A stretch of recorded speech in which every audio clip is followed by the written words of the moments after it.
Welcome to my channel, Chief Engineers Tea Time Talk, and I am Ramesh. The topic for today is very interesting. It is based on the deck equipment, the forward windlass. I am going to probably give you a commentary on a small accident. I'll show you a clip from YouTube and we'll analyze the cause of that. And a big thank you for all those who have been supporting me. In case you are not subscribed to the channel, please do so without forgetting. And I'm sure you're going to like this. Keep watching. Thank you.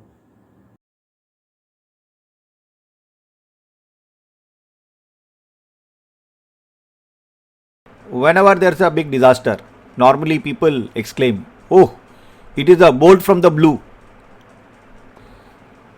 But for a change, probably this is a story about a bolt from the bottom. Are you surprised? I'll just explain.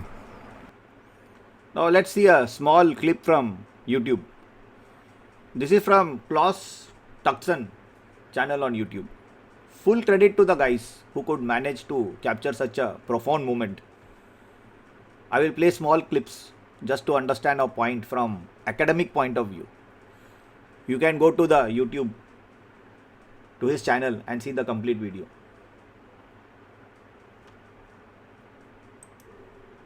Now you see bosun is just opening up the wheel of the brake and the chain is just paying out, and now it is stopped. So what does the bosun do? He is opening it more and more. 3 turns, 4 turns, already 4, 5 turns, probably I could count 5, and the chain is going more, and then it is stopping and going and stopping, and now it stopped again, and the bosun is opening more. He continues to open more because the chain is not going out smoothly. He is opening and opening.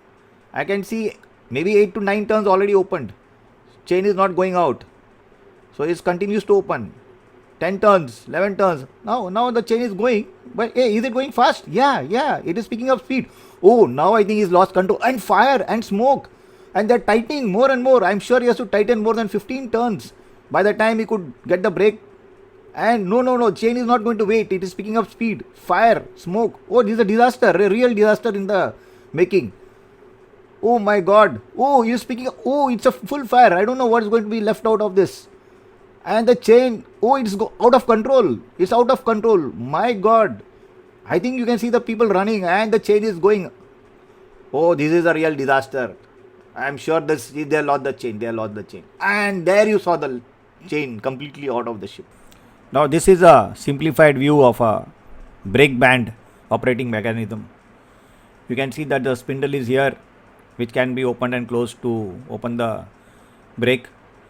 We have members. Prominent is member A, and they all have a lot of pivot points, P1, P2, P3, P4. This is the bottom half with the brake lining. This is the top half, and the black one you see is the brake lining. And this is the rotating cable lifter drum, including the brake drum. And then you have a brake band support adjusting screw. So we are going to observe how the whole thing is going to work. As soon as the spindle is opened up, you see the nut with square threads is here.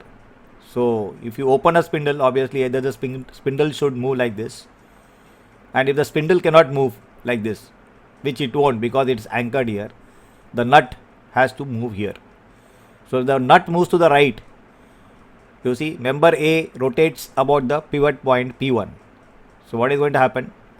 This pin P3 is going to rotate. The pin P3 is going to rotate.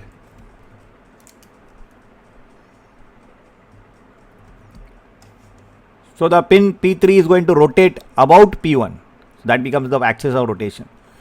So P3 will have a horizontal movement and a downward vertical movement. Now let us look at the bottom half brake band. So the bottom half of the brake band is going to rotate about P5. So when it rotates about P5, what is going to happen to pin P4? It will have a right horizontal movement and the vertical movement downwards. So what is going to be the effect if this nut moves to the right? we are going to see exactly that. You see all these members now shown in red. They'll take a new position like this. And you can see that the bottom half brake band has opened up. It's only the bottom half which has opened up. And what we need to realize and look very carefully is that the top half is still touching the drum. Now, having understood this concept very clearly, we are going to now look at a comparative study of what is the effect of this adjusting bolt on the operation of a brake band mechanism. Now let us look at a comparative operation of the brake band with two different adjustment settings for the bottom support bolt. In the top half, the supporting bolt is just say a millimeter or so away from the brake band. In the bottom half, the supporting bolt is say more than 6 to 8 millimeter away from the brake band. And we are going to operate it and see what is going to happen. Now in the top half, when I open up this brake, you all know that my nut is going to go to the right. And you see, as soon as my nut goes to the right, even a little bit, that means within 2 turns of opening up my wheel, the bottom half initially started opening up, and then it lands on the bottom bolt, support bolt, and once it lands on that, any further opening of the wheel will result in the opening up the top half, result being that I have a very clear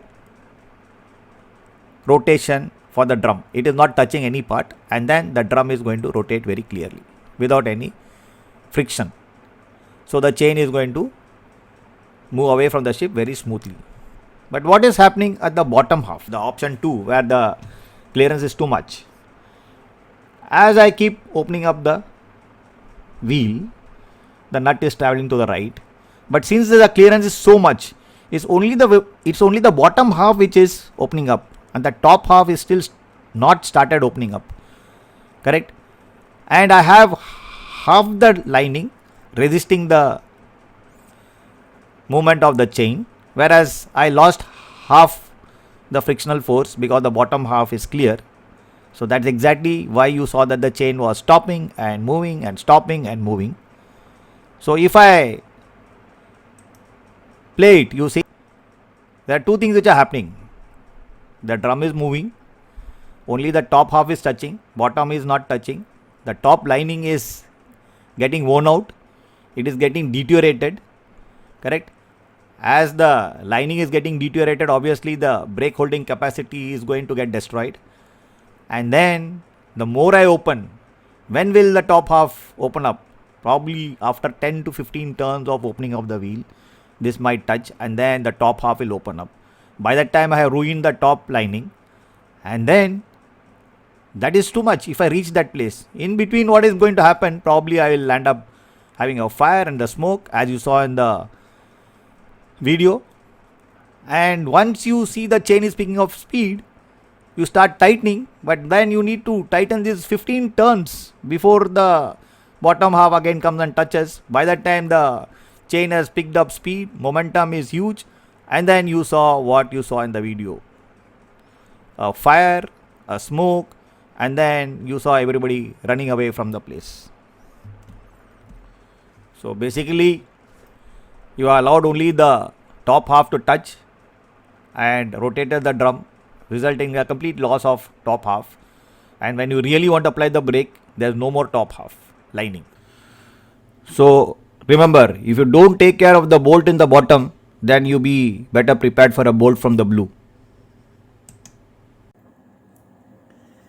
Okay gentlemen, thank you so much for watching. If you really like the video, please do not hesitate to just go and knock the like button. Your comments mean a lot for me and to everybody else, because the real learning also happens in the comment section. For all those who are sailing, happy troubleshooting as usual, and people who are studying for exams, of course, my all the best is always there. Thank you. I hope you enjoyed. See you next time.